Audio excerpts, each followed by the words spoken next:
So I put the disconnect back. This is the controller for the fill the water up. That's the motor. This is the heat max. This is the GFI I put on. The unit is on. You can hear it humming. That's because that relay just engaged. So stand by while I take the. This is what controls the heat. This is the high limit.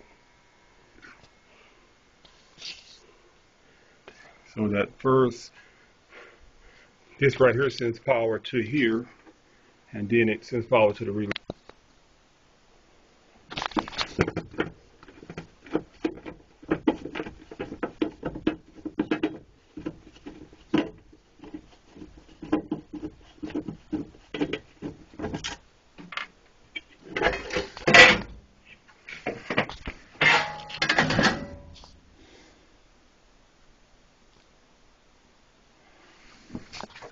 Okay, here, that's the relay we're dealing with right here. That's the power coming down, same power coming in. So you got a neutral, L1, neutral, L2, and L1. Neutral is the white, the red is L2, and the black is L1. I'm getting power to go to the relay off this bottom one right here, which is the same as coming off of L1. That's feeding feeding that breaker up high.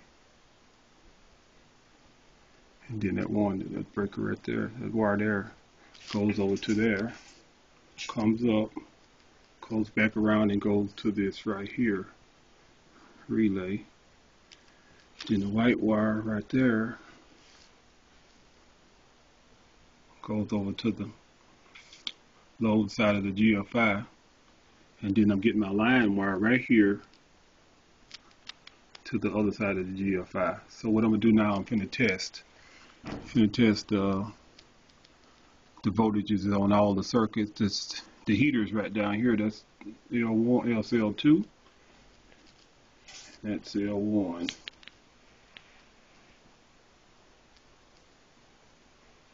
So when I hit the button, that closes that relay. Okay, now I'm going to test the power coming in. I touch these two probes together, I get 216. Touch these two probes at the top of the relay, I'm getting 216.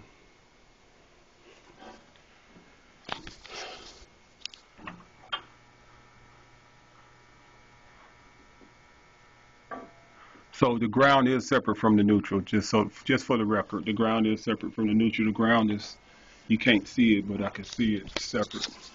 So I'm going to ground the probe, and I'm going to test the red. The red showing 124.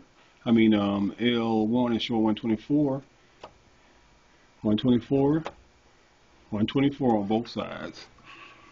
When I put them together, they should be showing 240. So that's kind of got me thrown for a loop, because 124 and 124. Now I'm getting 216 when I put them both together, but that's not our real issue.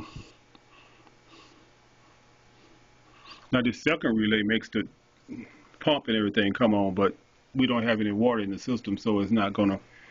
It is getting power at the top right here, which is 216. It's getting nothing here because this relay is not going to close except when I turn this right here thing on. And that pressure switch is let it go through, and this right here lets it come through there, proving that it's got water. So my issue is this right here, GFI. You see when I got this one in line, it works. I hit the button, turns off, turns everything on.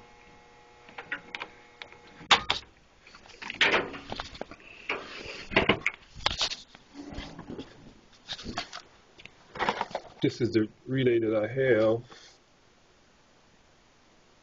This is the 8895E. I Handy. That belongs right there.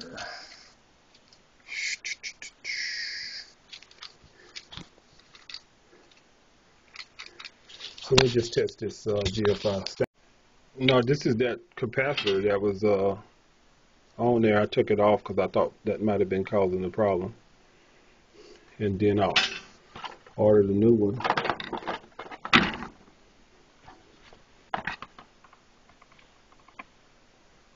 Anyway, the long story short, everything's in here working except when I put this GFI in, it hums and poops a little smoke.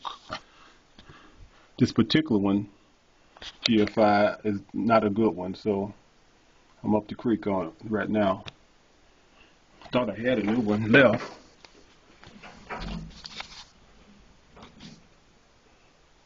Guess I don't.